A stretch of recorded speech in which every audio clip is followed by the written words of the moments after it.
Welcome back to Geometry Classroom. Today we'll learn about squares and properties of squares.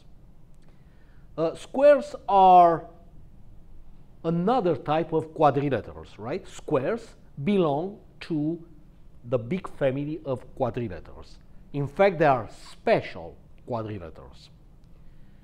Now, in this lesson, we'll learn how to define a square, how to recognize a square, and how to use properties of squares to find missing sides or missing angles.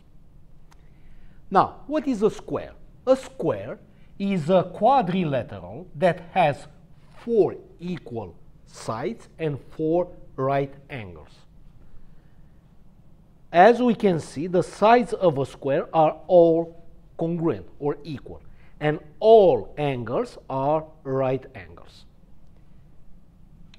Because a square is a quadrilateral and in the same time a parallelogram, right? A square has all properties of a parallelogram, right? Which means opposite sides are parallel, right? For example, TU and WV are opposite and they are parallel. TW and UV are opposite and parallel, right? Also, opposite sides are congruent.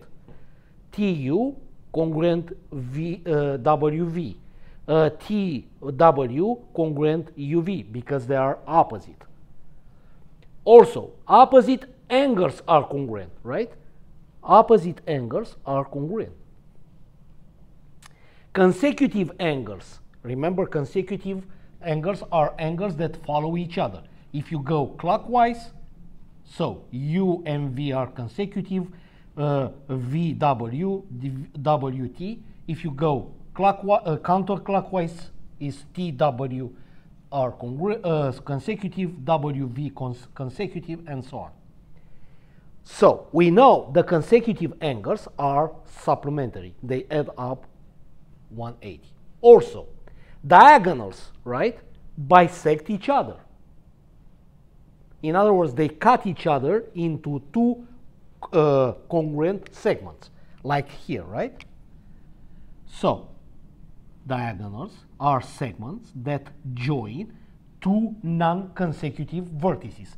So, they cut each other, right, in 2 other congruent segments.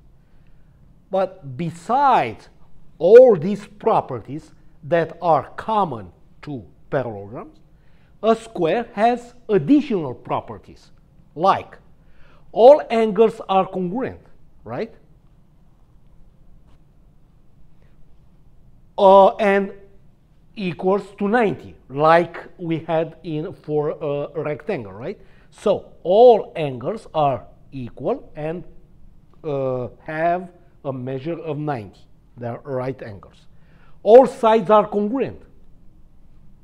That's a specific property of squares, right?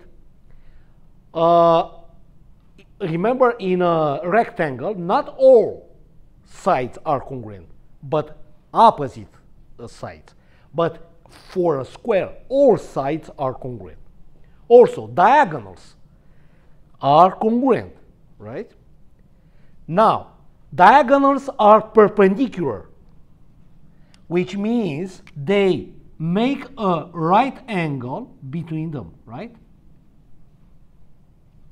And also, diagonals bisect the opposite angles, like in this case, right?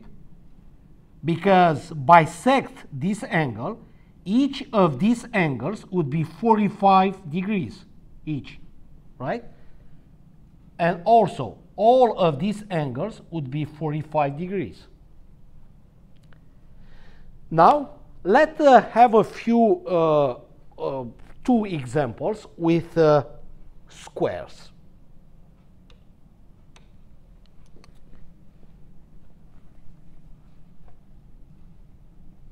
In this example, it says in the diagram below, right, DEFG is a square with diagonals GEDF. If DE equals 5x minus 14, so DE, right, this side,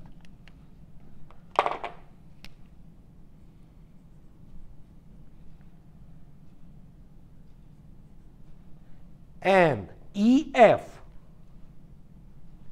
is 3x minus 6. Find the value of x. Now, DE and EF are sides of the square, right?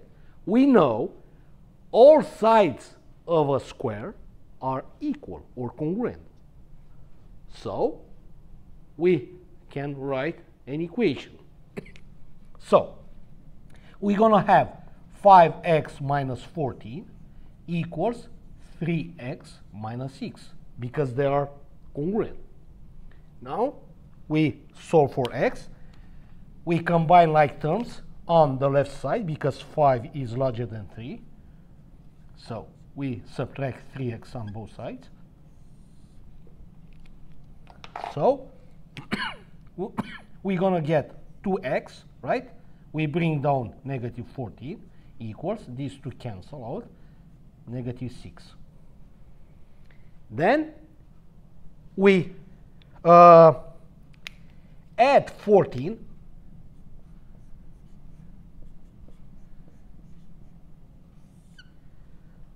now these two cancel. We're going to have 2x equals negative 6 plus 14 would be 8. Then we divide by 2 to get x, and we get x equals 4.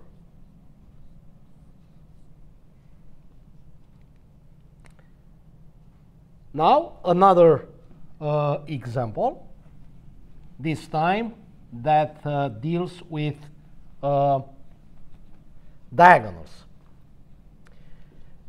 If DF, right, DF equals 2x minus 17 and GE equals 20x minus 3x, find the value of x.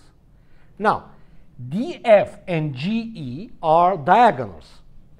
We know diagonals in a square are congruent, are equal, which means their lengths are congruent, are equal. So we can write an equation. 2x minus 17 would be equal 28 minus 3x. Now we combine like terms to solve for x. This time we combine x terms on the left side. Why? Because the coefficient of this term, which is 2, is larger than the coefficient of this term, which is negative 3, right? So we simply add 3x on both sides.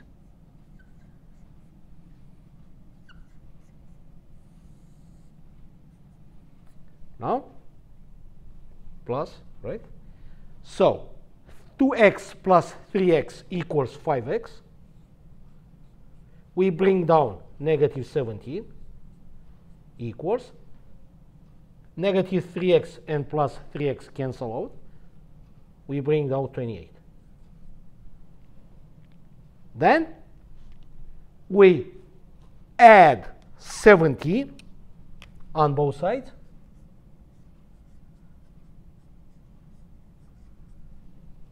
Good. These two cancel.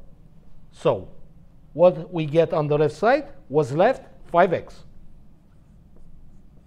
equals, on the right side we simply add 28 and 17 and we'll get 45. Then we divide by 5 to get x, and we'll get x equals 9. Good. That's all we have for today. Next time we'll talk about rhombus and properties of a rhombus. Thank you for watching my video.